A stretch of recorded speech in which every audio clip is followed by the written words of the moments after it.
Bismillahirrahmanirrahim. Hadza balaghun linnasi waliyunzaru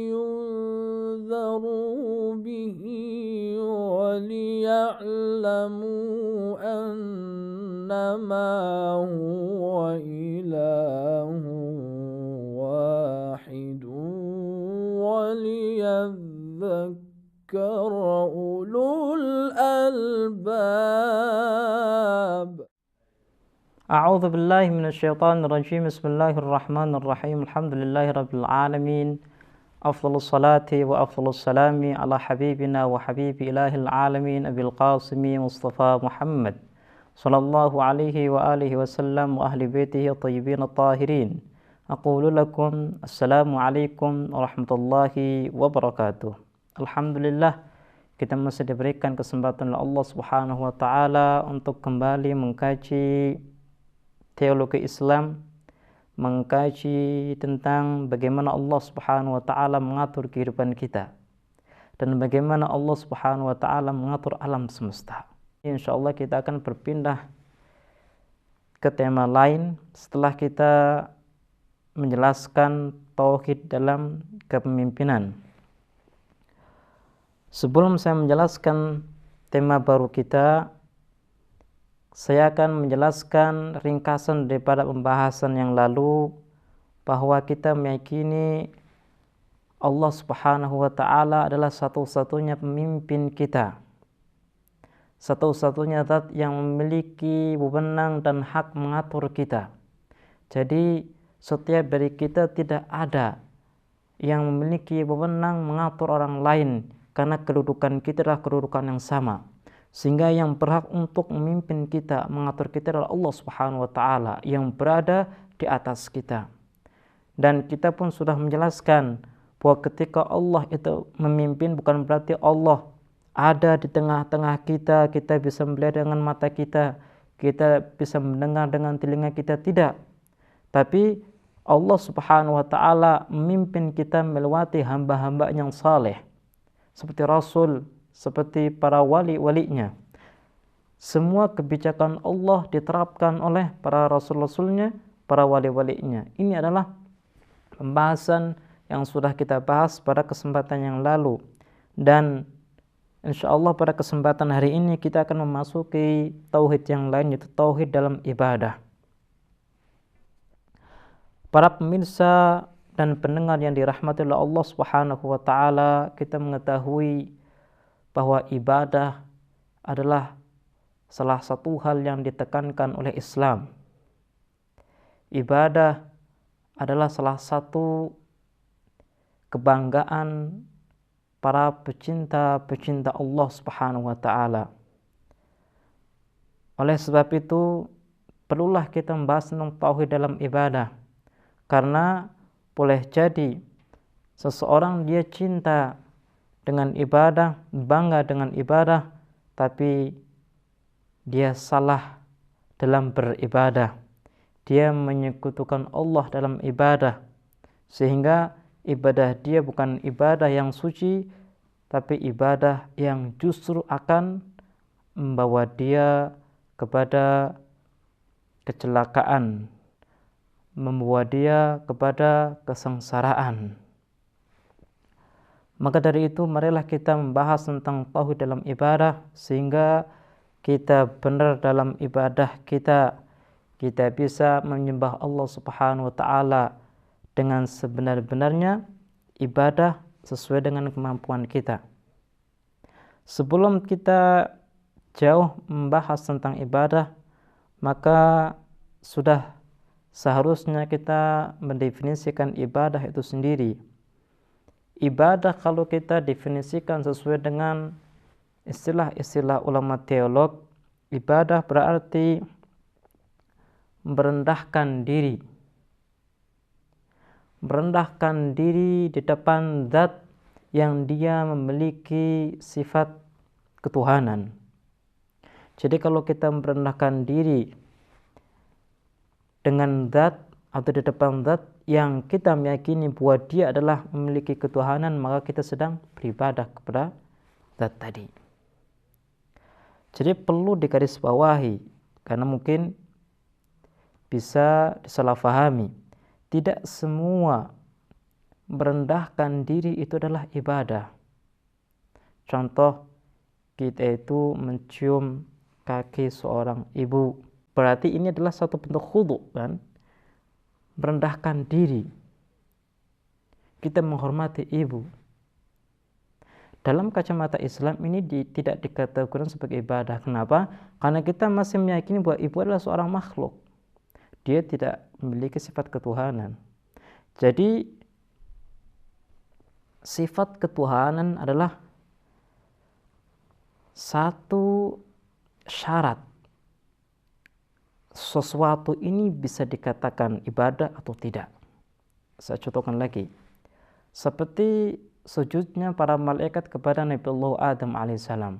Karena dalam Al-Quran jelas bahwa Allah Subhanahu wa taala memerintahkan kepada malaikat dan iblis untuk bersujud kepada Nabi Allah Adam alaihissalam. Tapi iblis tidak mau bersujud, sedangkan para malaikat mau bersujud. Pertanyaannya begini, apakah sujudnya dilakukan oleh para malaikat itu bisa dikategorikan sebagai ibadah atau tidak?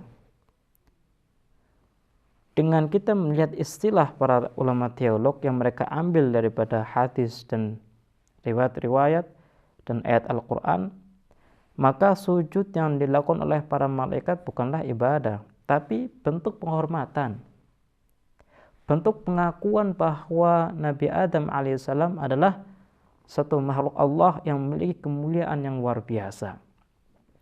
Makanya harus kita ingat tentang sifat ketuhanan. Jadi tidak semua khudu atau merendahkan diri itu dikatakan sebagai ibadah, tapi perendahan diri yang didasari dengan keyakinan tentang ketuhanan itu adalah ibadah. Ya Rabb, al-Ghawth, al-Ghawth, khallisna minan nari ya Rabb. Poin yang selanjutnya adalah apa sih urgensitas daripada pembahasan ini? Urgensitasnya apa? Bukankah kita sudah membuktikan bahwa Allah Subhanahu wa taala itu Khaliq, pencipta? Allah Subhanahu wa taala adalah pengatur alam semesta ini. Kemudian kenapa kita membahas tauhid dalam ibadah? Apa sih fungsi dan pentingnya pembahasan ini bagi kita? Kalau tidak penting, buat apa kita bahas? Kan begitu. Makanya kita perlu membahas tentang urgensitas pembahasan ini supaya kita lebih tertarik untuk mendalami pembahasan ini, yaitu tauhid dalam ibadah. Urgensitas yang pertama adalah bahwa tauhid ini langsung berhubungan dengan kehidupan manusia. Artinya manusia itu berada di antara dua jalan. Jalan benar dan jalan yang salah. Ketika tauhid dalam ibadah itu selalu atau langsung berhubungan dengan kehidupan manusia, maka manusia mau tidak mau harus membahas tauhid dalam ibadah. Boleh jadi dengan manusia meyakini tentang tauhid dalam ibadah, dia akan terjaga dari penyelewengan, dia terjaga daripada kesesatan. Makanya perlu kita bahas. Jangan mengimani dulu tauhid ibadah. Kita membahas lebih dahulu tentang urgensitasnya. Karena kita belum sampai kepada pembuktian. Ketika kita belum sampai kepada pembuktian, maka tidak bisa kita mengimani bahwa tauhid ibadah itu benar atau salah. Karena kita belum membuktikan. Tapi kita berusaha untuk menjelaskan tentang kenapa kita harus membahas. Ini adalah pembahasan kita. Kenapa seseorang diharuskan untuk mendalami tauhid dalam ibadah? Buat apa? Bukankah banyak tema yang lain? Kenapa kita harus membahas tentang tauhid dalam ibadah? Ini pembahasan kita. Jadi yang pertama, karena tauhid dalam ibadah itu langsung berhubungan dengan diri manusia, Dan diri manusia itu dia berada di antara dua jalan, jalan yang benar dan jalan yang salah. Dan manusia dituntut untuk memilih jalan yang benar. Tapi memilih ini bukanlah sesuatu yang gampang. Boleh jadi dia memilih jalan yang sesat. Kenapa? Karena ketidaktahuan dia. Makanya perlu kita membahas tauhid dalam ibadah, karena tauhid ini langsung berhubungan dengan diri manusia.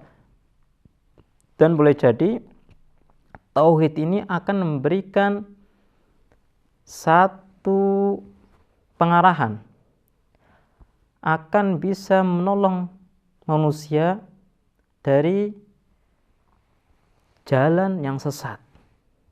Dia akan menjauhkan manusia dari jalan yang tidak benar. Dan ini adalah satu hal yang sangat penting, satu hal yang sangat urgen kita bahas. Itu pertama. Kedua, kita melihat bahwa manusia pasti menginginkan satu amalan yang bernilai. Tapi pertanyaannya adalah, bagaimana manusia bisa mengamalkan sesuatu yang memiliki nilai? Bagaimana caranya? Apakah begitu saja kita mengamalkan tanpa ada syarat-syaratnya? Taruhlah kita memberikan sedekah, memberikan bantuan kepada orang lain. Apakah ini bernilai atau tidak? Ataukah harus memenuhi syarat-syarat tertentu baru kita bisa dikategorikan sebagai pelaku perbuatan yang bernilai, pelaku amalan yang memiliki nilai yang tinggi? Makanya kita harus membahas tauhid dalam ibadah. Kenapa? Tauhid dalam ibadah ini langsung berhubungan dengan amal perbuatan kita. Tauhid dalam ibadah artinya seluruh amal perbuatan kita harus diperuntukkan untuk Allah Subhanahu wa Ta'ala untuk bisa memiliki nilai. Ini kalau kita jelaskan tentang kolerasi antara tauhid ibadah dan perbuatan kita. Jadi tadi, bahwa tauhid ini berhubungan langsung dengan perbuatan manusia, dan tauhid ini bisa memberikan nilai lebih kepada perbuatan manusia.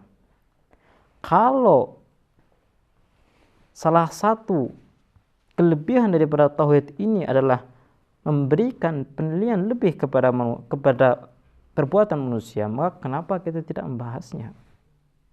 Ini adalah urgensitas yang kedua, yaitu perbuatan manusia akan bisa bernilai ketika dia sesuai dengan tauhid dalam ibadah. Ketika perbuatan dia sesuai dengan apa yang diinginkan oleh Allah Subhanahu wa Ta'ala. Makanya perlu kita membahas tauhid dalam ibadah. Kita menginginkan bahwa perbuatan kita adalah perbuatan yang memiliki nilai.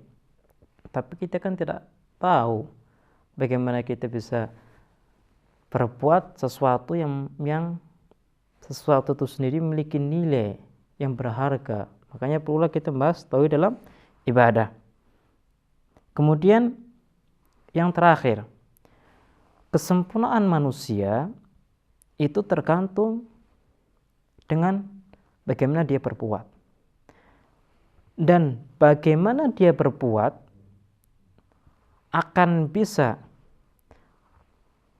mengantarkan manusia dan akan memberikan kesempurnaan kepada manusia ketika perbuatan ini sesuai dengan keinginan Allah Subhanahu wa Ta'ala. Ketika perbuatan ini berada di jalur yang benar. Tanpa ini maka perbuatan manusia tidak akan bisa berikan kesempurnaan kepada manusia itu sendiri. Kita ingin kaya, kita bekerja. Berarti pekerjaan kita menjadikan kita sebagai orang kaya. Orang kaya adalah kesempurnaan.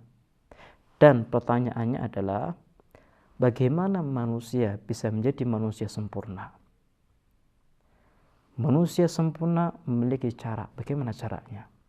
dan ini ada pada tauhid dalam ibadah.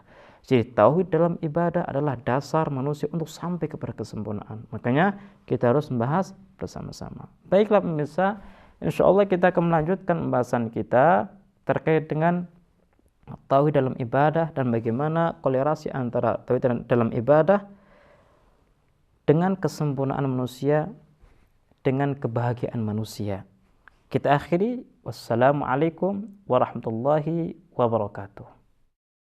اللهم تفضل على علمائنا بالزهد والنصيحة، وعلى المتعلمين بالجهد والرغبة، وعلى المستمعين بالاتباع والموعظة، وعلى مرضى المسلمين بالشفاء والراحة، وعلى موتاهم بالرأفة والرحمة، برحمتك يا أرحم الراحمين.